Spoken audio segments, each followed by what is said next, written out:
বিএনপির হাতে শ্রমিক হত্যার রক্ত, তারা আবারও ক্ষমতায় আসতে পারলে দেশকে রক্তের বন্যায় ভাসাবে, এমন মন্তব্য করেছেন আওয়ামী লীগ সাধারণ সম্পাদক ওবায়দুল কাদের। তিনি বলেন, আওয়ামী লীগ বিএনপির ভাঙন চায় না, তবে দলটি নিজেই নিজেদের ভাঙনের কারণ হবে।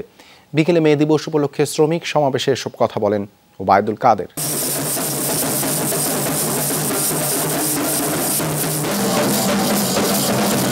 শ্রমিক দিবসে শ্রমিক লীগ আয়োজিত সমাবেশ সফল করতে দুপুর থেকেই বঙ্গবন্ধু এভিনিউয়ে আসতে শুরু করে সংগঠনটির বিভিন্ন ইউনিট। তীব্র গরমের মাঝেও জনসভাকে সফল করতে শ্রমিক লীগের কর্মীদের উৎসাহের কমতি ছিল না। আয়োজনে শ্রমিক কল্যাণে বর্তমান সরকারের বিভিন্ন পদক্ষেপের কথা তুলে ধরেন আওয়ামী লীগ নেতারা। আগে যেখানে 100 টাকা ছিল একজন দিনমজুর, এখন সেখানে 800 থেকে 1000 টাকা ছাড়িয়ে গেছে।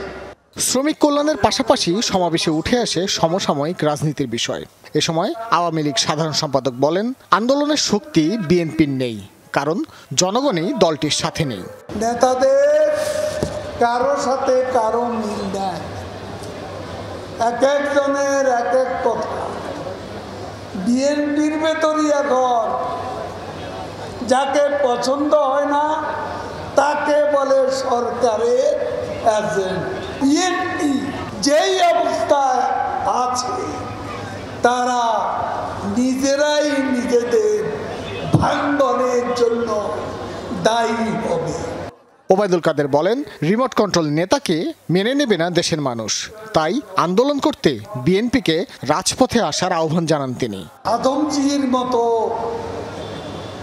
বৃহত্তম জুটমিল যাদের হাতে বন্ধ হয়েছে, কত শ্রমিককে পথে বসিয়ে দিয়েছে, শ্রমিক হত্যার রক্ত যাদের হাতে, এই দেশ তাদের ক্ষমা করবে না।